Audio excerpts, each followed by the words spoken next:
हरे कृष्णा। तो आप सभी लोगों का बहुत बहुत स्वागत है। आज विशेष कार्यक्रम मीनाक्षी माता जी के और शैलेश प्रभु जी की आज 27वीं वर्षगांठ है, हमारी जन्मश्री है। तो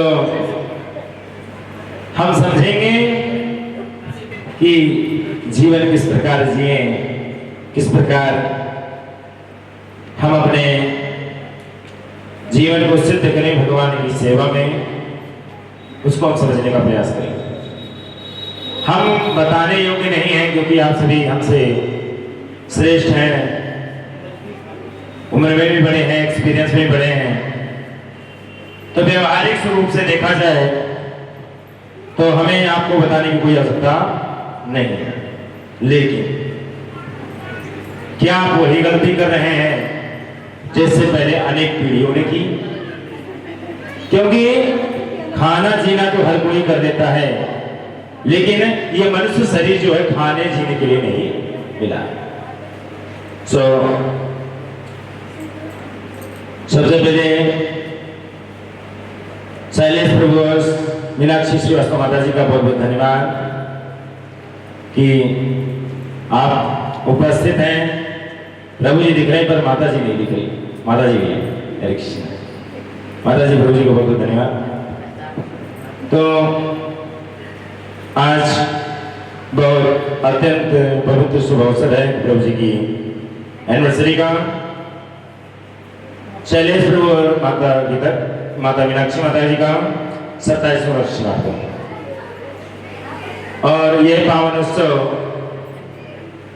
मुख्यतः मंदिर में किया गया। पहला है तो हमारे जितने भी जीवन के जो भी क्षण होते हैं, कोई भी उत्सव हो, कोई भी उल्लास हो, हमें भगवान के समक्ष मनाना चाहिए, कोई भी हो। उसके लिए सबसे पहले हमें अपने परम आचार्यों के चरणों में प्रणाम करना चाहिए और उनसे प्रार्थना करनी चाहिए जो पिछले साल में नहीं था वो इस साल में मिला है। क्या मिला है बताइए भैया, क्या मिला है इस साल पिछले साल की तुलना में?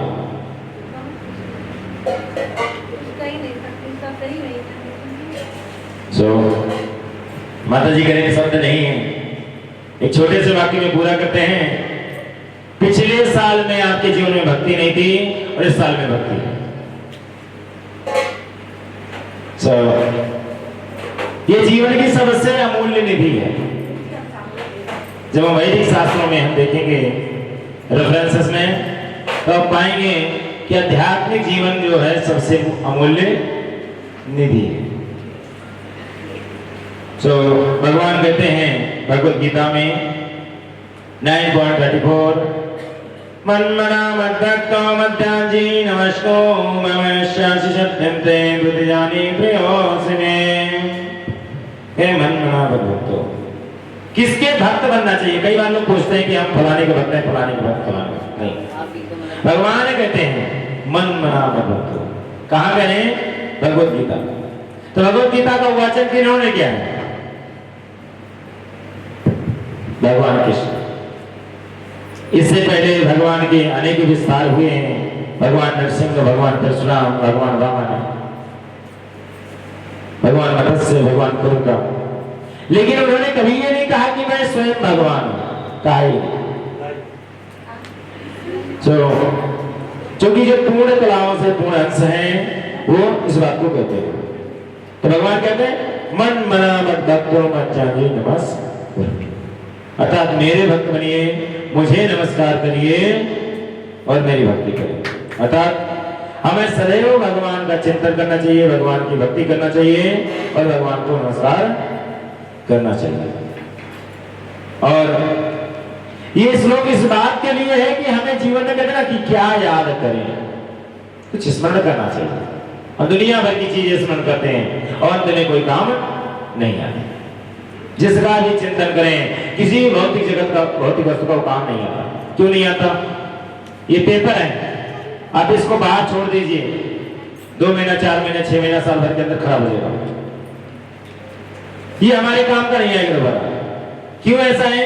क्योंकि ये पंच तत्वों से बना हुआ है, यही प्रॉब्लम इसकी।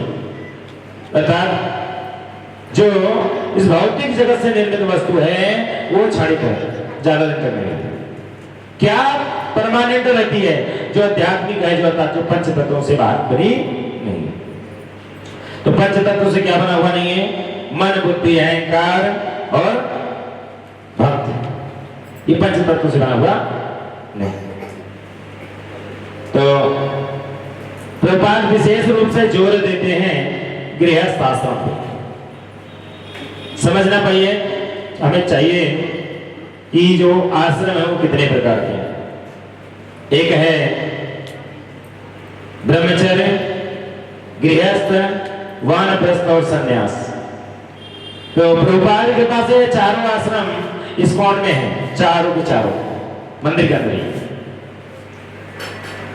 तो वो एक बात जोर देते हैं कि गृहस्थ धर्म में अर्थात गृहस्थ आश्रम में जीवन का उद्देश्य क्या होना चाहिए।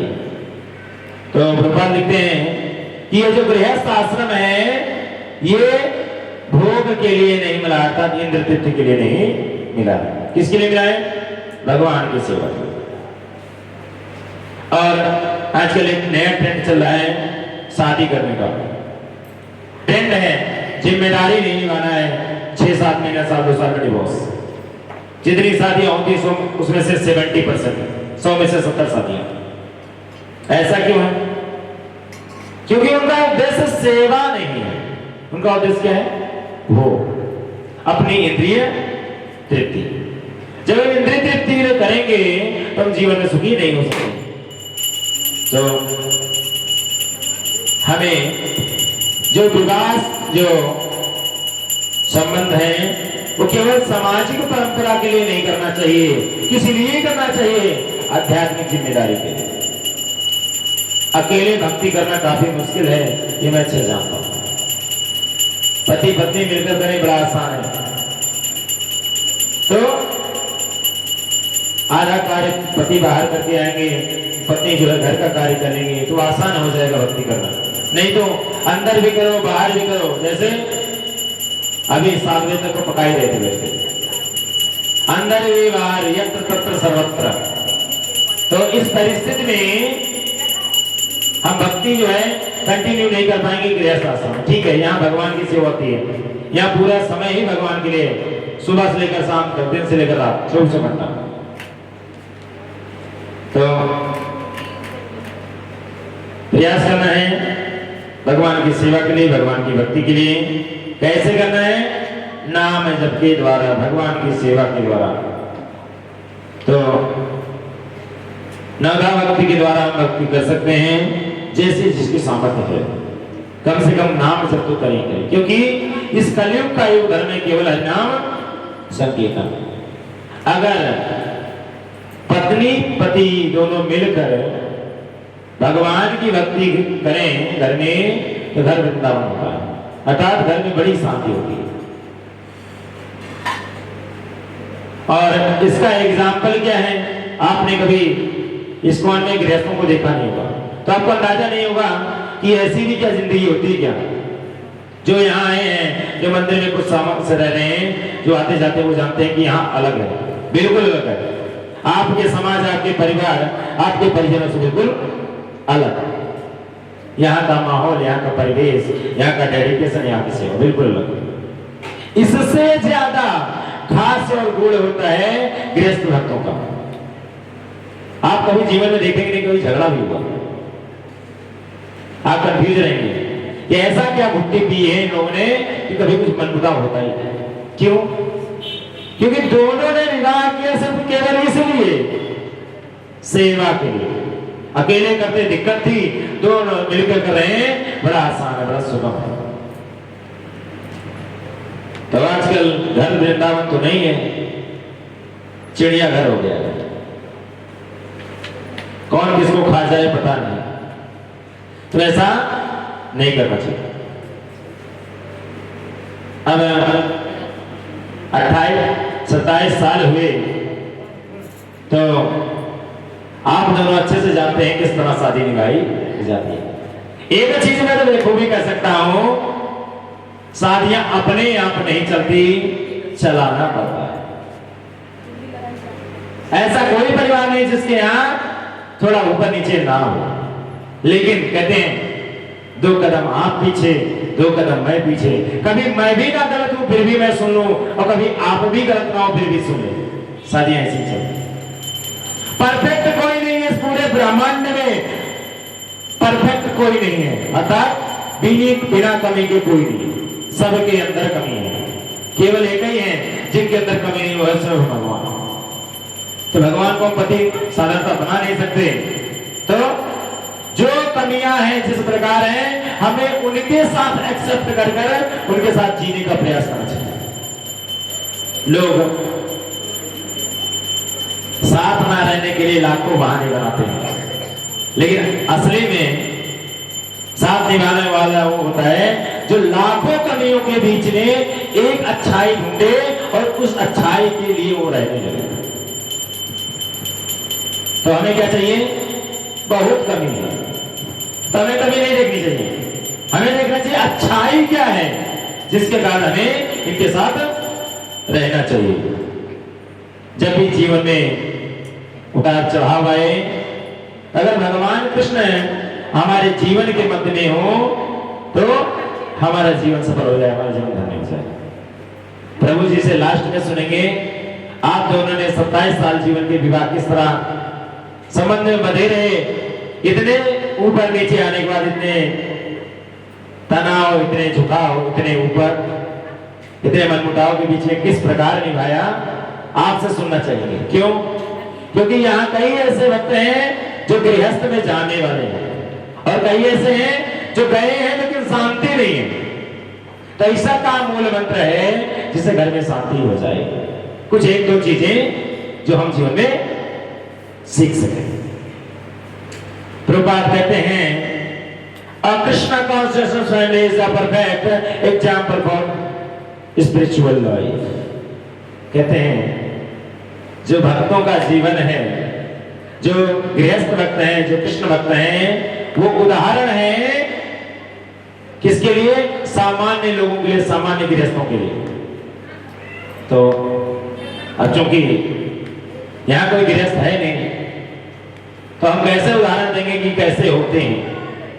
जो भक्त होते हैं उनका गृहस्थ किस प्रकार चलता है, इसका उदाहरण देने के लिए गृहस्थ होता है। लेकिन जो प्रभुपाद सिद्धांत देते हैं, जो शास्त्रीय सिद्धांत देते हैं, अगर वास्तव में जीवन में अप्लाई किया जाए तो सुख हो सकता है। लेकिन आजकल तुमका 2 कदम चले एक बार पीछे चला, हम 1 कदम न चला, हम तो 2 कदम तो ही बार उल्टा हो। यही है, मुझे आपकी बातें सुननी नहीं है, मुझे अपनी वाली सुनानी है। यही कला है, यही है दुखों का कारण। आपकी इनकम उतनी नहीं है लेकिन आपके खर्चे बहुत ज्यादा है, आपकी डिमांड बहुत ज्यादा है, यही है दुख का कारण। अनेक प्रकार की चीजें। तो हमें पति पत्नी को इतना प्रेम से रहना चाहिए कि ऐसा ना हो ना पत्नी सुसाइड करे ना पति सुसाइड करे। बहुत ज्यादा प्रेशर पति को मानसिक रूप से तोड़ देता है या पत्नी को मानसिक रूप से तोड़ देता है। एक बात और ध्यान देना चाहिए, कभी एक दूसरे का उपहास नहीं उड़ाना चाहिए और ऐसा नहीं करना चाहिए जो सामने वाला व्यक्ति तड़प कर रह जाए। उससे क्या होगा? अगर आप बार बार ऐसा करेंगे, सालों तक ऐसा करेंगे, तो आप दोनों के अंदर प्रेम समाप्त हो जाएगा। बस फॉर्मेलिटी के लिए ही रहेंगे, कहने को पति पत्नी है लेकिन आपस में कोई आदान प्रदान नहीं। सुधारने के लिए भगवान की भक्ति करें, भगवान के सिद्ध विग्रह घर में लाएं, भगवान की पूजा करें, सुबह जॉब करें, शाम को सुबह बच्चों को स्कूल भेजें, दिन भर माताएं काम करें घर में, शाम को प्रभु आए, शॉपिंग करनी है शॉपिंग करें और शाम को आरती करें। यहाँ तो मुझे नहीं लगता कोई खेती करने वाला गांव में का है, तो इतनी कॉम्प्लिकेशन नहीं है और उसमें भी सल्यूशन है। प्रभुपाद उसमें बताते हैं कि अगर कोई कृषि पर आधारित जीवन जीता है तो किस प्रकार वो कृष्ण को जीवन में ला सकता है। लेकिन मैं फिर एक बात कहूंगा, हम आपको नहीं समझा सकते, आप हमसे ज्यादा उम्रदार हैं, आप हमसे ज्यादा ज्ञानी हैं। अगर कुछ अच्छा लगेगा तो आप ग्रहण करें, नहीं तो आज 40 के हैं, कोई 50, कोई 70, कोई 75 का होगा और कहेगा प्रभु जी हमारे घर में बहुत झगड़ा है, हमारे बच्चे मानते नहीं हैं, कोई रास्ता बताएं। तभी कहेंगे पछताए का होए जब चिड़िया चुग गई खेत। इतने बड़े छोटे पेड़ को मोड़ा जा सकता है, इतने पेड़ बड़े मोटे पेड़ को मोड़ा नहीं जा सकता। अर्थात जो संस्कार हैं, जो शिक्षाएं हैं, जो बच्चों को सिखाने की बात है वो बचपना में की जा सकती है, ना कि प्रौढ़ होने के बाद।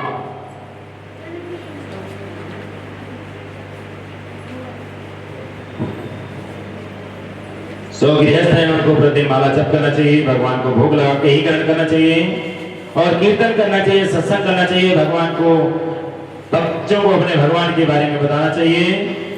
और हम प्रार्थना करते हैं श्री राधा श्याम सुंदर से, श्री राधा माधव बिहारी से कि शैलेश प्रभु और मीनाक्षी माता जी को का जीवन भक्ति से भरपूर है और उनका दाम्पत्य जीवन जो है मधुर बने और वो सदैव भक्ति की ओर अग्रसर हो। बहुत ज्यादा बड़ा प्रवचन नहीं, क्योंकि समय ज्यादा नहीं है। तो आप सभी लोगों को बहुत धन्यवाद। हरे कृष्ण कृष्ण कृष्ण